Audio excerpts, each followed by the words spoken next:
Okay, so thank you so much for joining today for the UCEAP Spring and Winter/Year webinar. So this is for students who are attending programs in spring of 2024 or winter of 2024, or if you're abroad for the whole 2024 calendar year. If you're here coming off of the Study Abroad 101 session and you're just curious about UCEAP generally, thank you so much for coming and learning a little bit about our scholarships in advance of your program. If you have any questions throughout the presentation, there is a Q&A component of the little menu bar at the top there. If you can send your questions there, that would be fantastic. That way I don't miss any of them. So thank you so much. We already got one here, and I will answer those questions later on in the presentation. So if you have any questions, you can ask them there. We may cover them throughout the webinar. So if you have questions that are not being answered, please be patient and we will review it at the end there. Again, apologies for the technical error as you were all joining, but it looks like a lot of you managed to get onto your own accounts. That's great. As I speak, it would be great if you can pop into the chat where you're planning on studying abroad. That's always helpful for us, and which term you're planning on studying. That would be excellent. Thank you so much, Deja, for starting us off by stating that you are thinking about Korea. And we've got Italy and Australia, marine bio, Barcelona, Paris, Madrid, France and England, Edinburgh. Okay, fantastic. South Korea, Barcelona, all over the map here. Okay, excellent. Thank you all so much for typing into the chat your intended programs. Okay, excellent. I will address this early on. We will have a recording of the event and it will be sent out to everyone who registered. And it will be uploaded to YouTube after the fact. So if you have any questions following the presentation, you will be able to access it again. So thank you so much again for joining. All of the photos that you'll see during this presentation are from our recent scholarship returnees, excuse me. And so it's lovely to see all of their pictures here. And you will just notice all the different locations throughout. If you want to pop into the chat where you think the photos were taken, that's always fun when people make a guess. So maybe if you can pop into the chat where you think the photo on the right was taken, we can get started there. Yes, there is one from Paris there. Any other locations that you see on the screen here? Yeah, nice, fantastic, Barcelona. Okay. So we are going to go ahead and get started. And Elizabeth Hotz, I know you're in the audience, unable to see the chat. That is okay. I will run it today and we will have you help out with the next one, but please stay in attendance just so that you know how these presentations run. So, okay, I'll introduce myself briefly. My name is Brenda, I use she, her, hers pronouns, and I am the Assistant Director of Alumni Engagement and Scholarships in our office here in Goleta. Today is actually my 4-year anniversary with the program. So I have worked in scholarship and alumni development for 4 years now. I also, prior to my role here, worked in our Edinburgh Study Centre across in Scotland. So I was really excited to see that we had someone who was planning on studying in Scotland. That is where I conducted my study abroad program my junior year at UC Santa Barbara. And I spent a year in Edinburgh and I loved it so much that I moved back there after I graduated and worked as an intern in our office there. And following that, I was not ready to move back to California. So I actually moved down to Chile for a year and taught English abroad. So if you have any questions about Scotland or Chile, please go ahead and either pop them in the Q&A or you can pop me an email after the fact. And here is my contact information on the screen. So it's blimit@uceap.universityofcalifornia.edu. as well as my phone number there. If I don't answer, just leave me a voicemail and I'll give you a call back. And you'll see there are many Elizabeth Hotzes in the audience today, one of which is my lovely coworker. So she is the newest addition to our team here at UCEAP. She is our Scholarship and Alumni Engagement Coordinator, and she started with us in May. And she studied abroad in London and in Spain. So we're excited to have her in the audience, and next time we host a webinar, she will be leading it with me. So I'm going to go ahead and move forward in our presentation. Let's begin by addressing eligibility. So all UCEAP students are eligible to apply for our awards. So we do not have any citizenship, residency, or other eligibility requirements. If you apply for and are ultimately selected for a UCEAP program, you are eligible for a scholarship. So regardless of your citizenship status, I still encourage everyone to apply. And if you have any questions about that, you can pop them in the Q&A, but we'll keep going here. And review generally our system-wide portfolio. So these are the different awards that we are going to go through today. So the overarching award that we use for most of our applications is going to be our UCEAP Global Scholarship. We'll get into the details of this a little further on, but for all of our named awards, most of them at least, you will be selected internally from your UCEAP Global Scholarship application. And we'll explain a little bit more about what that means further on. But we do have our UCEAP Global Scholarship. Additionally, we have some direct application awards, such as the UCEAP Social Media Scholarship, which is our newest award, the Founders Prize in Entrepreneurship, the Founders Prize in Community Engagement and Leadership. And for those of you planning to go abroad for a year or extend your program to a year, let's say you've been abroad for the fall and you want to stay abroad for the spring, then we have the Paul Duttenhaver Extension Scholarship and our Duttenhaver Scholarship. So we'll get into all of those in a little bit. Finally, we'll have one concluding slide about awards that you can apply to after you return from your program. These include the internship awards, the undergraduate research awards, and the graduate school scholarship. I don't run these awards personally. They are conducted elsewhere in our organization, so I will go over them briefly. And if you have any questions, I'm happy to put you in touch with the correct contact.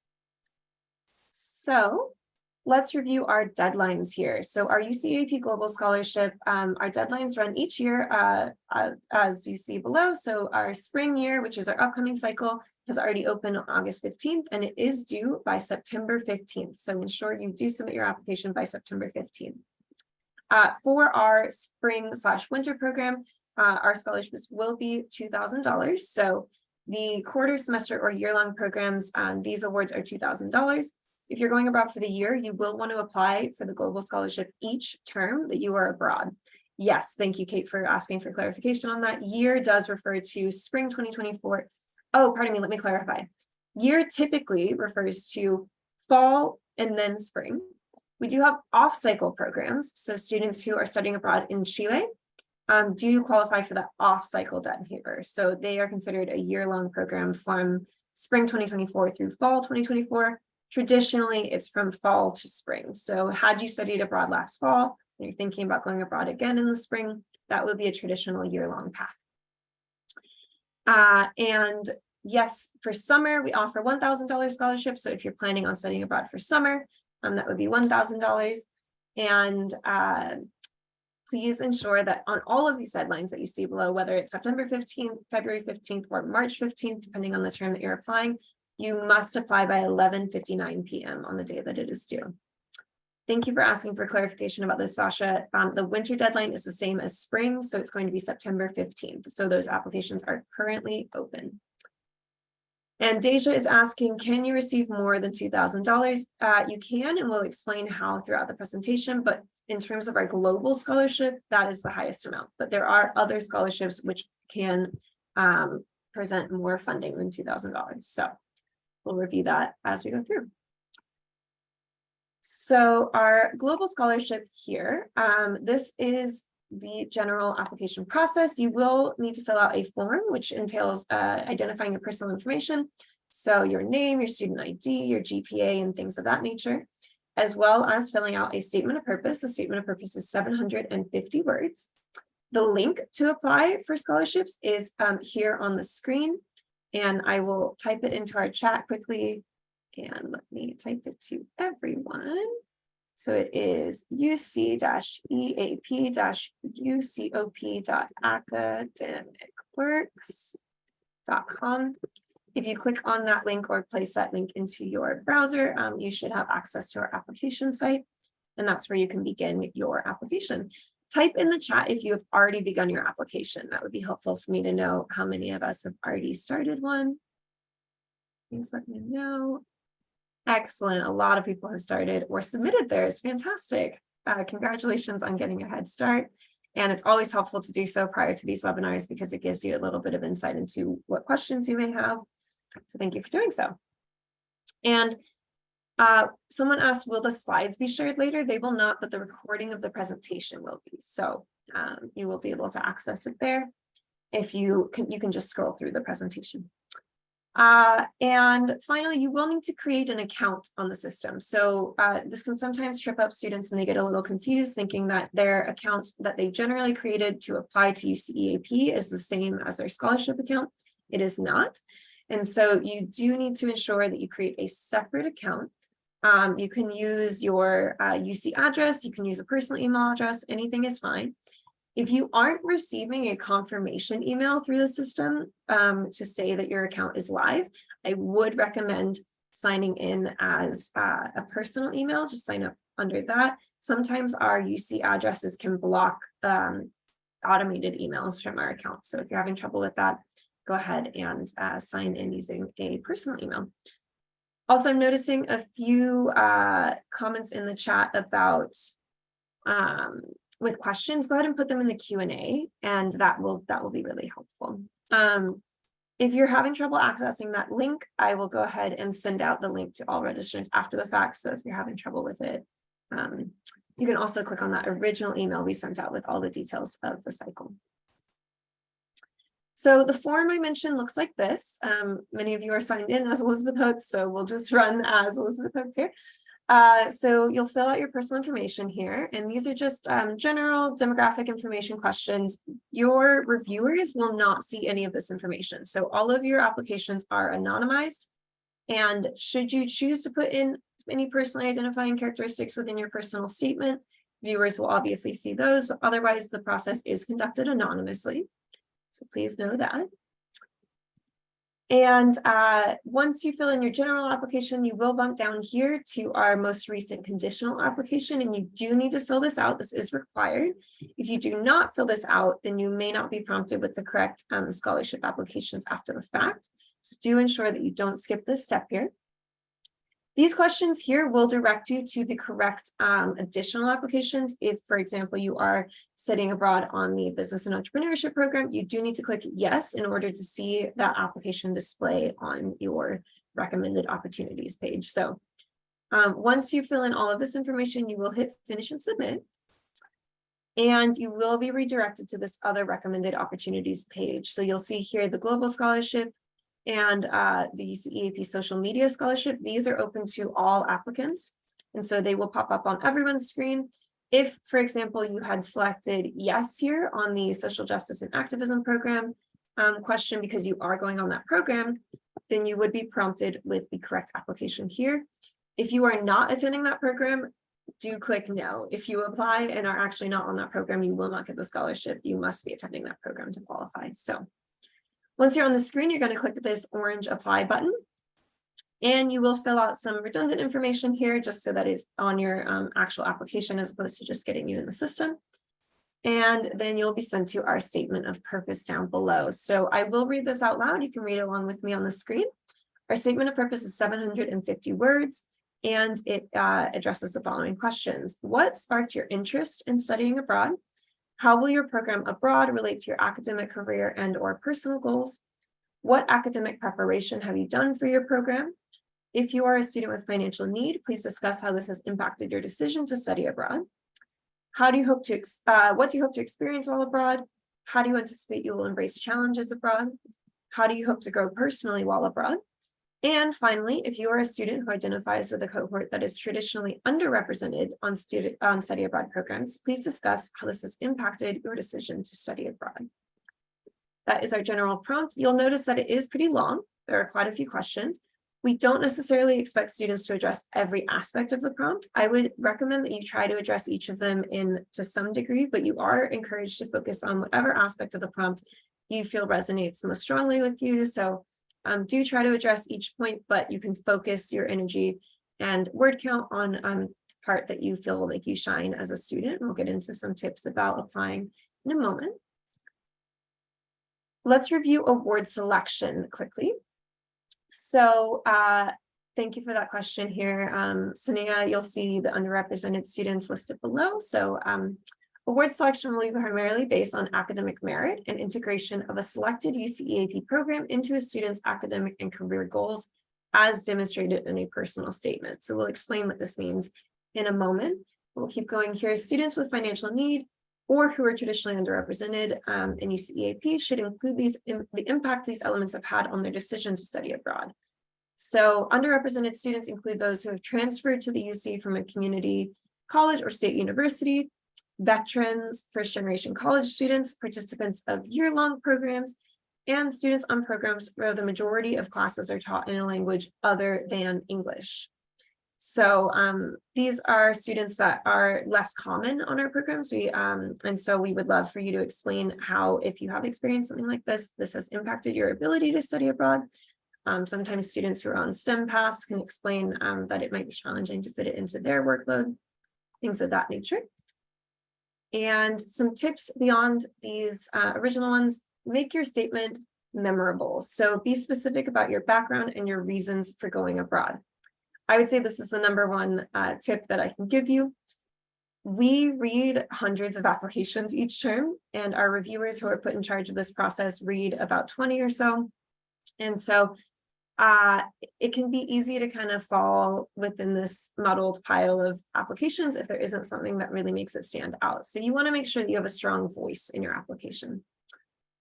So tell your personal story of why you want to go abroad. We are also looking for students who have found programs that match their academic and professional needs. So show us how your program fits your goals. So for example, I was an English literature major when I was a student at UC Santa Barbara.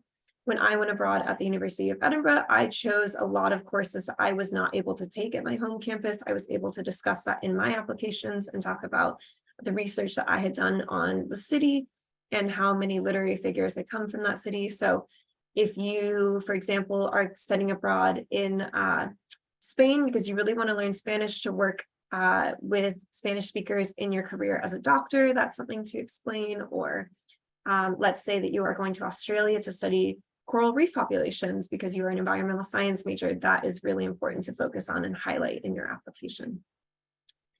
Please stay away from cliches about travel and other cultures. It just doesn't stand out as a very striking element of the application, and it can be kind of a waste of word count. Some examples of a cliche may be, you know, I just can't wait to see my life change or unfold before my eyes.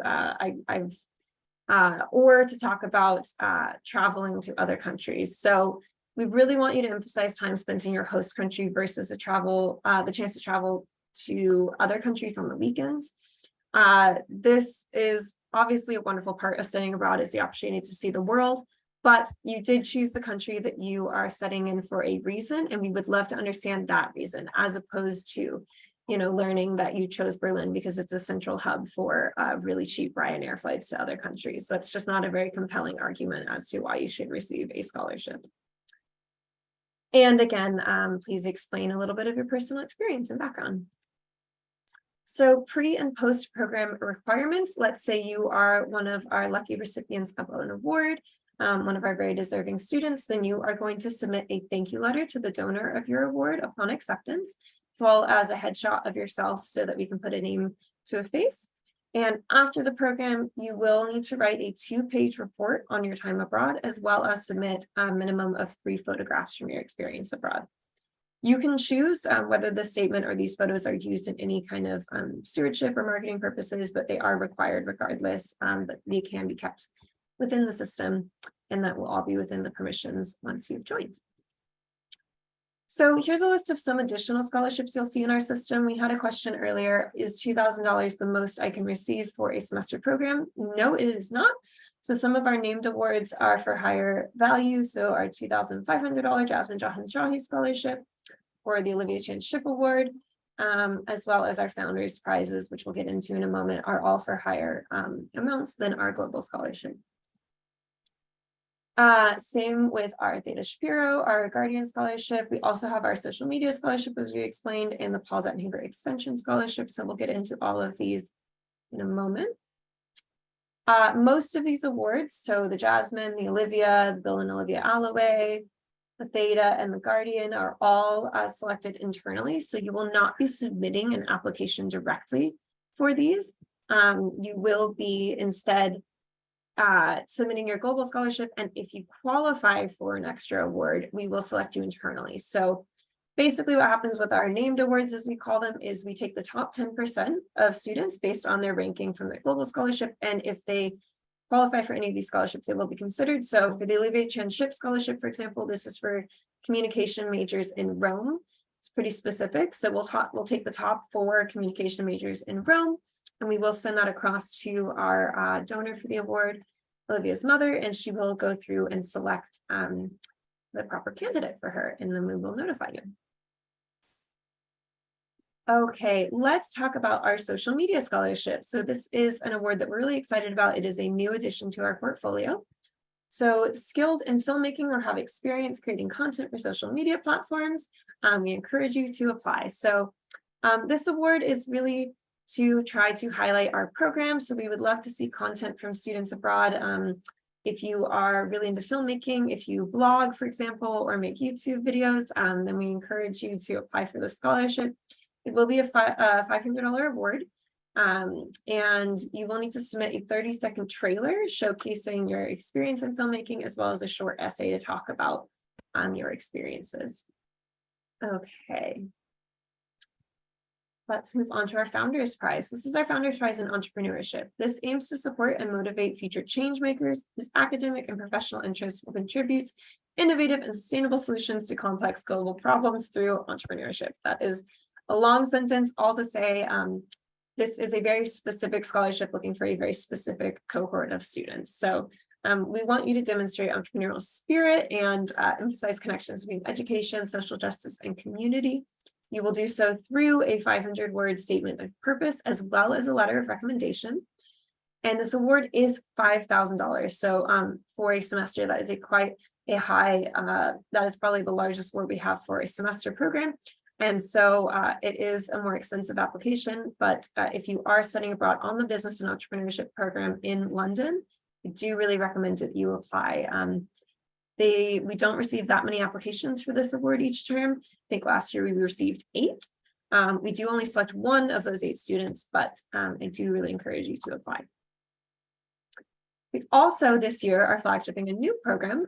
So this is our Founders Prize in Community Engagement and Leadership. So this again aims to support future change makers whose academic and professional interests will contribute to innovation and sustainable solutions to complex problems through community engagement and leadership. So we want to see students who really focus on their community when they're applying for this. Do you have any kind of volunteer work that you've experienced, or do you have a job that contributes to your broader campus?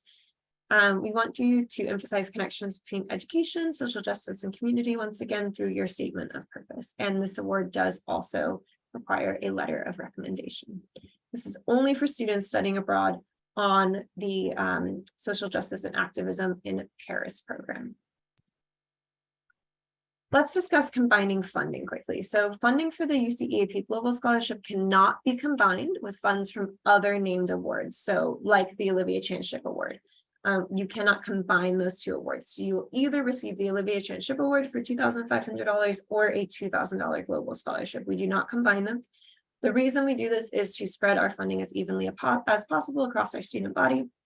So you will receive either, but there are a few awards that you can receive in conjunction with your global scholarship. So the social media scholarship is in addition to any award that you receive. So if you are selected for our social media scholarship and also selected, for example, for our Theta Shapiro scholarship, you will receive both amounts in your account there. Students who are going abroad for the year can receive the extension scholarship, as well as either the global scholarship or a named award. So if you're studying abroad and extending your program to spring from fall, then you can receive the Dutton-Haver extension with the general, global, or named award. Finally, you can also combine these with campus-based scholarships. So let's say you are a student at UC Santa Barbara and you receive the Gaucho Scholarship, I think it's called. You can receive that in tandem with our global scholarship. So campus scholarships are independent of our system-wide portfolio. You can receive them alongside your system funding. And as I mentioned earlier in the presentation, if you're going abroad for the year, do apply for both semesters that you're abroad. You won't automatically be granted a global scholarship for each semester, so you will need to reapply. Let's review our year-long awards briefly. So the Paul Dettinger Extension Scholarship, as I mentioned, provides up to 16 awards to students intending to extend their program from fall to spring. And you must extend within the same country. So if you, for example, decide, oh, I love studying abroad so much in Madrid, I would love to try out Italy now. I really encourage you to do so, but you do not qualify for extension scholarship. It would only be, for example, if you stayed at the same university in Madrid, or if you studied abroad in Barcelona, that is also considered an extension because you are staying within the same country. The reason for this is that Linda Duttenhaver, our alumna who funds this award, as well as our Duttenhaver Scholarship, is she studied abroad for a year at the University of Bordeaux in France in 1975, and she credits this full year-long immersion in France with her French fluency and just a general developing of her as a young woman. And so she really prizes the experience of a year-long study, and you must stay within the same country if you were to qualify for this.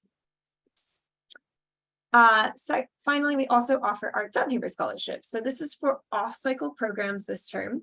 So students who are studying abroad at either the University of Chile or Pontifical Catholic University of Chile. So this is only for students on those two programs if you're going to apply in spring.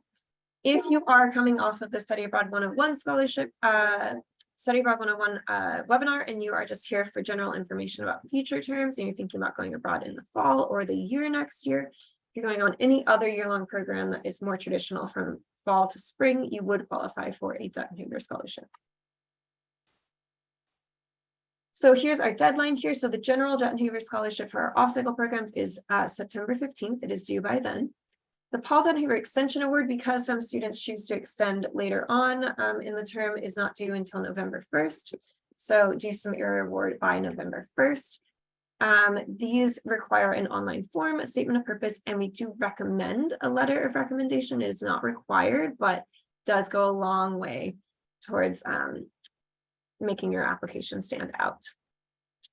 We do also require a statement of academic preparation and a statement of financial need. These are short, they're 250 words each. Some additional advice for year-long applications, and this can be applicable to your general scholarship application as well.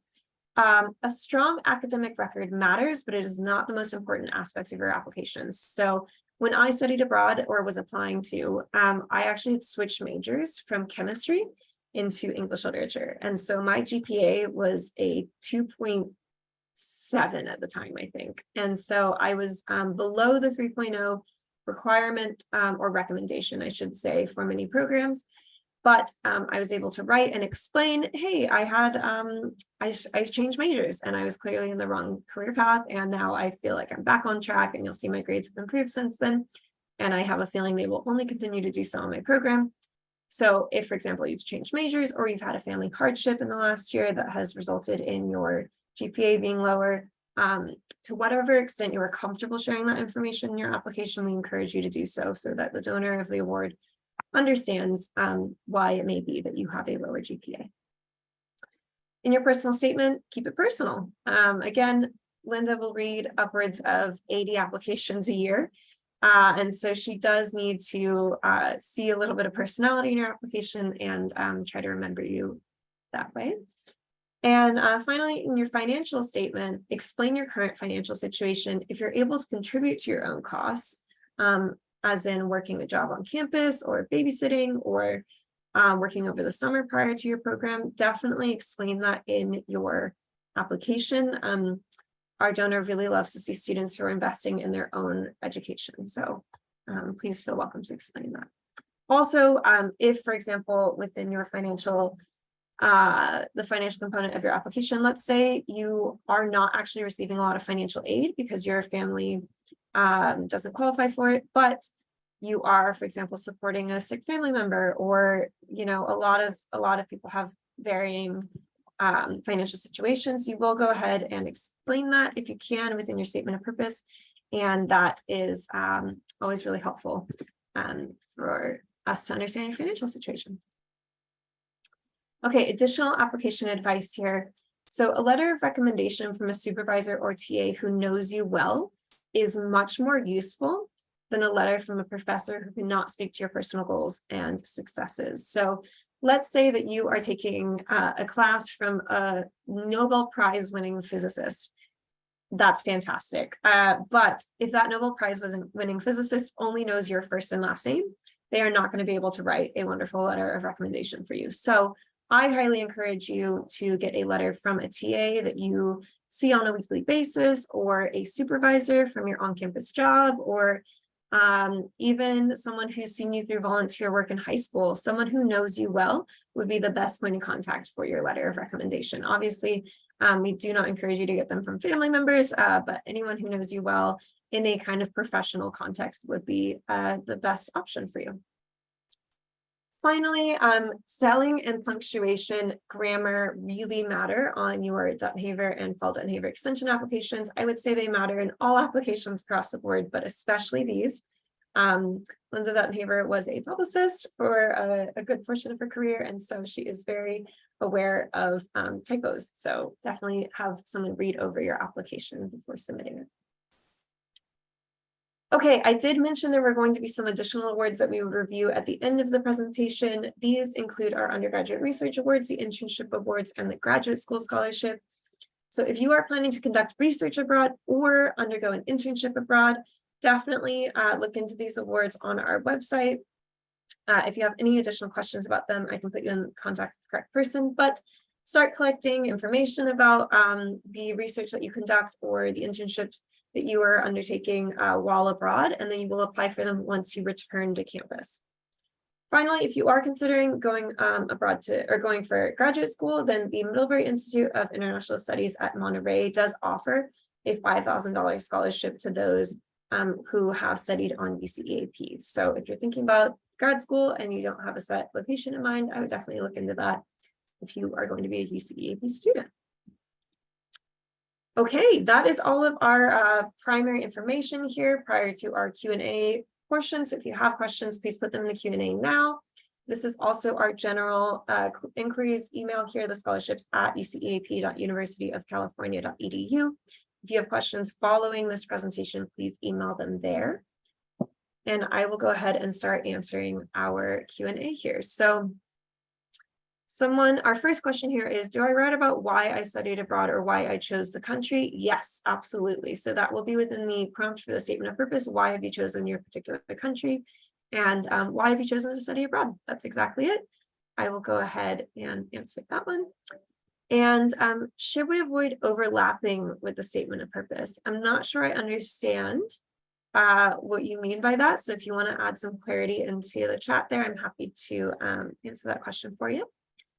Are scholarships available for out-of-state students? Absolutely, yes. Scholarships are available to all UCEAP students, regardless of where you are from or where you live. Do certain scholarships require financial qualifications or need-based? Yeah, so you'll see throughout the presentation today, as I explained, that many of the scholarships are both need and merit-based. So you will explain your financial situation in a lot of these applications, and that will go a long way towards if you are in great financial need, putting your application above others. But we do also offer entirely merit-based awards, so you don't necessarily need to receive financial aid in order to get one. But yes, please do explain that if it is the case. When you submit an application, are you competing against everyone from UCEAP that term or just your school? It's actually a great question. So largely speaking, you are competing against other UC students across the board from all campuses. That being said, we do try to balance our awards based on the actual attendee numbers from each campus. So in effect, you are to an extent competing with students from your own campus. I know this is a little confusing to understand, but for example, UC Santa Barbara typically sends about 20 to 25% of our students. And so we will try to award about 20 to 25% of our applicants from UC Santa Barbara scholarships. So typically there are certain universities that may perform slightly higher than others, but we do match them based on their campus demographics for the most part. It's not an exact science, and we try not to remove awards from anyone who would have received one, but we do try to help out campuses that might have less resources for making their application stand out. What are the deadlines for winter quarter programs? Let me scroll back several pages and you can see our deadlines again. Winter is the same as spring. Let's get that up for you again. Here you go. Those are our deadlines. Okay, is there only one recipient or can more than one person receive this scholarship? In terms of the global scholarship, we do offer between 50 and 200 of those each term, depending on the funding that we have available and the amount of applicants. But for other awards, for example, our Founders Prize, we only select one applicant each term. For the social media scholarship, we are selecting 4. And for others like the Olivier Chancellor, we only select 1. So you'll read that within the award description. It'll tell you how many students are eligible for each award. Someone asked, what are the chances of being granted a scholarship? How many students apply? And is there a limit to how many we can apply to? So good question. In terms of your chances of receiving a scholarship, it does vary term to term. I would say that the acceptance rate typically hovers somewhere between 15% and 25%, depending on the cycle. We do have pretty limited funding post-COVID. And so I would say our acceptance rate is closer to that 15% mark. I believe last year it was about 17% of applicants did receive a scholarship. So they are very competitive. Applications like let's go over here, like the Founders Prize, for example, have fewer applicants because it is a smaller program. So your likelihood of receiving it is perhaps a little bit higher. Same with our, for example, Bill and Olivia Alloway Award. If you are studying abroad at the University of East Anglia or the University of Sussex for the spring term, then you have a much higher chance of getting that scholarship because we do have fewer attendees that qualify for that. So it kind of depends on the award, but yeah, for the year-long scholarships, I would say that we have fewer applications. So your chances are more like 1 in 3 of getting that award. So it really just depends on the scholarship. And is there a limit to how many we can apply to? There is not. So long as you qualify for it, you can apply. So if you qualify for the extension scholarship, I would recommend you apply for that and the global scholarship. If you don't qualify for additional awards, then you would only be receiving or those that you qualify for. Let me just move on to our last page there. Okay. Will we be going over tips? We did do that. We've gone over that. For scholarship items other than the initial global one, so if you're receiving a none notice on your application, I think Ewing or Matthew, then make sure that you submitted this conditional application. Let me scroll back up so you can see it. If you're receiving the word none next to the scholarship, it's probably because you have not submitted this conditional app here. So this UCEAP Scholarship Application 2023 to 2024. If you don't fill in these questions here, it won't prompt you with opportunities. So that might be the issue that you're encountering. If you continue to have that issue after filling that out, send us an email. We'll be able to help you with that. Are letters of recommendation allowed? So only if the scholarship requires them or has it as an option. So for example, our global scholarship does not have an option to submit a letter of recommendation. So we don't accept them for that award. But for the Founders Prizes or the year-long awards, then yes, they are allowed and encouraged. And for the Founders Prize, they're actually required. Okay. Should you try to write your global application in line with one of the special scholarships, like the one you mentioned about Rome? Great question. So I would say if you are hoping to get a UCEAP, if you're hoping to get a named award, then yes, I would write your application with the kind of tone of the named award in mind. So for example, the Olivier Chancellor Award, if you are going abroad in Rome, and you want to write your application, you want to be considered for that award, I would recommend definitely including elements of the prompt there in your statement of purpose for the global scholarship. Same goes for example, if you are a former foster youth and you want to potentially apply for our Guardian Scholarship, just checking like, yes, I was in foster care. Does qualify for the application, but if there's no mention of kind of the impact of that on your decision to study abroad within your statement of purpose, I would say you're less likely to receive the award. So I would say if you want to apply for any additional named awards, do include that the impact of that within your statement. I hope that answers your question. Feel free to ask for clarification there. Deja asks, can you not extend from spring to fall? You can, yes. So that would be the typical extension route, would be from spring to fall. Let me go back to our final slide here. Anyone who just needs our contact information. Okay, the webpage tells me to complete all conditional applications before being matched, but I don't find them anywhere on the website. Where should I find these? So Matthew, go ahead and pop us an email and I can hop on the phone with you and help you find that. That would probably be the easiest way to help you out with that. Should I wait to complete my requirements after they announce the scholarship, or should I complete it as soon as possible? So in terms of requirements, I think, are you asking about like the thank you letter or the report? Definitely wait on those. We'll want you to submit those after being accepted for sure. Are the deadlines for the social media and founders? Oh, good question, Zadie. So the deadlines for the social media scholarship and founders scholarships will align with the global scholarships. So they are going to be September 15th as well. Good question. Okay, great question here. Can I apply for the extension award if I was originally planning on studying abroad for a year? Unfortunately, no.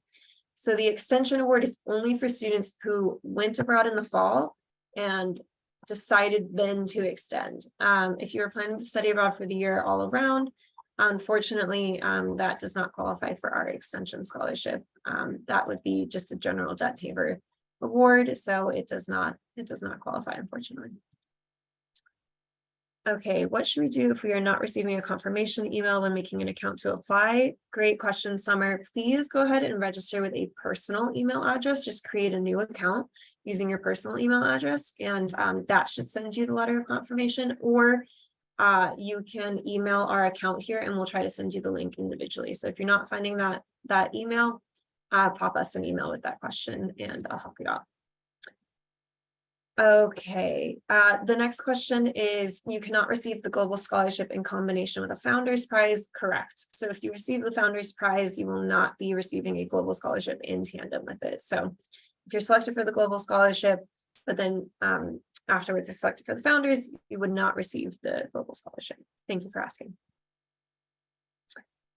Do scholarships cover the flights to and back? Okay, good question, Sanaya. So the way that our funding is applied to your account is that you will fill out a FAFSA and you will have general financial aid. It's actually not required that you fill out a FAFSA in order to apply for scholarships. You can receive them even if you don't receive financial aid in other ways. But basically, the way the funding is applied to your account is that around 10 days prior to the start of your program, the funding will be added to your financial account that is hosted through UCEAP. So it'll be applied against the fees that you owe to UCEAP. So let's say your program costs $2,000 in tuition and your scholarship is for $2,000, and it would just basically take away that cost. And then you have whatever remaining expected family contribution, your loans, your grants, etc.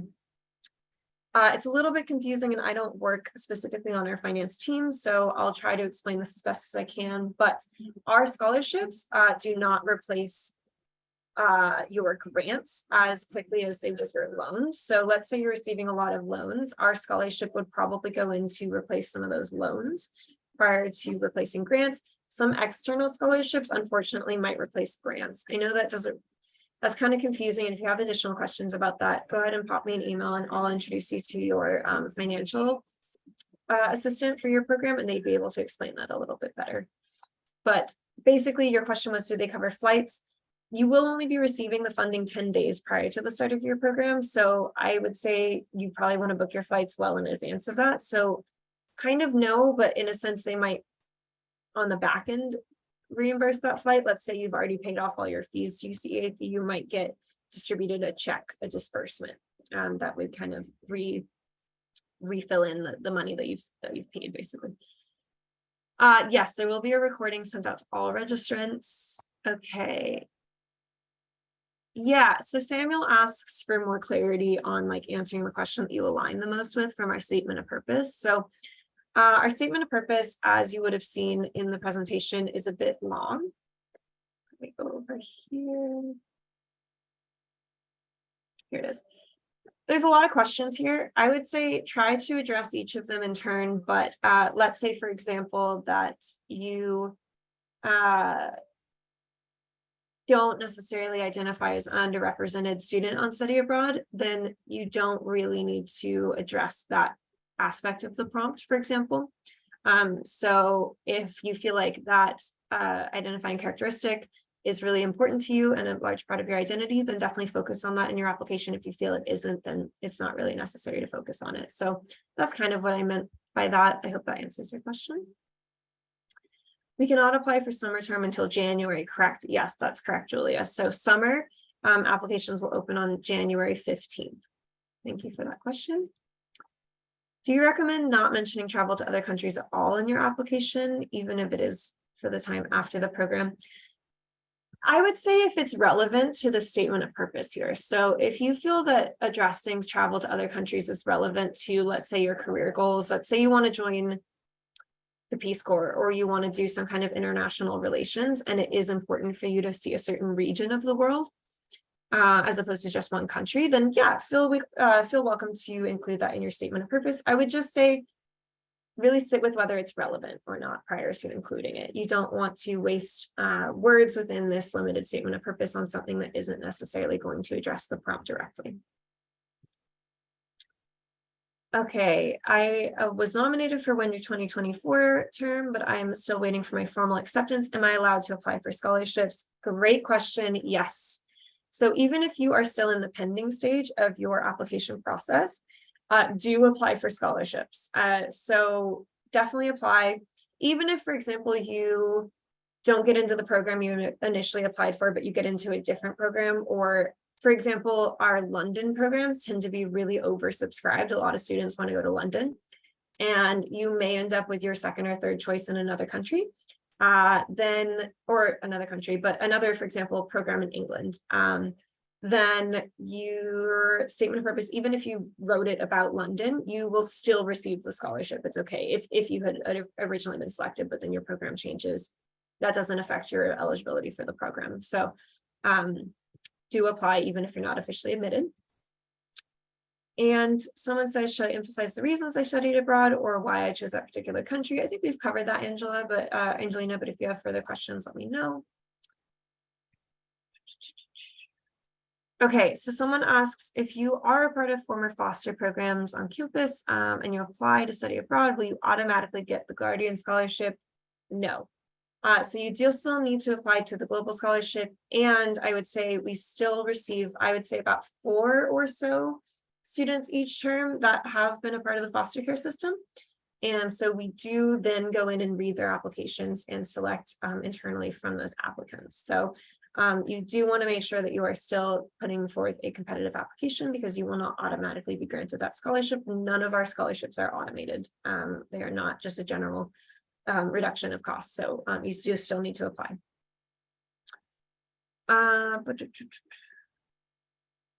Okay. Are the awards balanced between programs or just between campuses and terms? Ooh, good question. Just between campuses and terms. So we do receive a lot of applicants for programs in Korea, for example. That does not mean that we will balance it and remove any students from Korea if we have a large influx of that. That's okay. So it's not balanced by program, just by campus, to ensure that our funding is evenly spread across the campuses. Good question. Besides the media scholarship, are there other opportunities to create content such as blogs, videography, and social media for UCEAP to receive compensation during your program? Good question. So during the fall, we will be running our Albert G. Manassian Scholarship for videography, and this is a $2,000 award, and we only select one student per term. But that is running during the fall. We only receive one bulk donation of $2,000 for that, so it will be running in the fall. In terms of blog posts or things like that, you could if you'd like to propose doing that as opposed to a scholarship report, if you were to receive a global scholarship, I think we'd be so open to that, but we don't have any other scholarships that are specific to that. So thank you for that question. Similar to what was asked before, how often? Okay, I think we've gone over that a couple of times. Does my regular financial aid package transfer to the program that is abroad, or do I have to pay through scholarships? Thank you, Kalia, great question, or Keela. During our study abroad fair in October, we will have some financial aid presentations that would be probably helpful for you to attend if you have further questions about this. But the long and short of an answer here is yes, your financial aid does travel abroad with you. So that's one of the biggest benefits of studying abroad through UCEAP, as opposed to, for example, an outside competitor organization. Your financial aid does come with you. So let's say you're receiving $3,000 in grants at UC Santa Barbara. When you go abroad, your financial aid package will adjust to the cost of your program, but you should still be receiving whatever grants you were receiving at your home campus. Okay. Angelina, you ask, should I avoid overlapping between my general application to UCEAP and my scholarship essay? It really is up to you. We will not read your general essay for study abroad. So if you want to use that as the base of your scholarship application, I encourage you to. Certainly, if you've already put the work into crafting it, it's good to reuse it. So we don't know whether you will be doing that or not, but I would say that the statement of purpose for your general application to the program is going to be pretty different than our statement of purpose. So definitely ensure that you are tailoring it to our questions. So don't just copy and paste it in. Definitely go back and ensure that you are making it unique to this prompt here. Michael, you asked, does Cal Grant cover tuition in another country? That's a great question. I would recommend reaching out to your financial aid advisor about that. And if you pop us an email to our scholarships account, I'd be happy to put you in touch with the correct person there. Okay. So can I apply even though I haven't received news? Yep. So we have answered that. When will I find out if we're awarded a general scholarship? Good question. So we do try to alert students of their status by the withdrawal deadline. The withdrawal deadline is November 1st. And so we will be running our reviews through the middle of October. And then we do have a lot of internal work to try to finalize the cycle. So we try to notify students by the last week in October. If you haven't heard by November 1st, then I welcome you to contact us. If it is before the November 1st deadline, please be patient. You will hear from us. Sometimes, because we do send out our confirmations in larger batches, sometimes students don't receive their emails. Sometimes your UC email address can block receipt of that email. If you haven't heard about your status by November 1st, you can email us to ask. Also, you can sign into the system and track, and that will be a good way of knowing if you received the scholarship. So if you see an offer letter in the system, you know that you did receive it, even if, for example, you don't for some reason get our email. Okay, can I apply to scholarships outside of UCEAP for a program with UCEAP? Yeah, you can apply for external scholarships. So on our, let me see if I can pull this up quickly enough. On our paying for study abroad page here. It's just loading, give me one moment. Pull this over here. So you'll see this is our page paying for study abroad. And at the bottom here, you will see a list of all of our different scholarships. And there is finally like a scholarship, like more resources down here. These are external scholarships. So like the Gilman or any kind of other scholarship here, you'll be able to search them. And yeah, I do recommend if you are looking for additional funding to apply for these awards, just check their requirements and qualifications because they may be different than ours. Okay. Also, if you're having any trouble accessing our application site, you can click on the award that you want to apply to. If that link, for example, wasn't working, if you go to our main website and paying for study abroad, if you open up the scholarship and click on learn more, it will direct you to the application portal here. And then to sign up for an account, you'll click on sign up or sign in if you already have an account. It will allow you to sign in. Okay, our next question is, Who is the financial aid advisor for France? Go ahead and pop me an email and I'll answer that for you.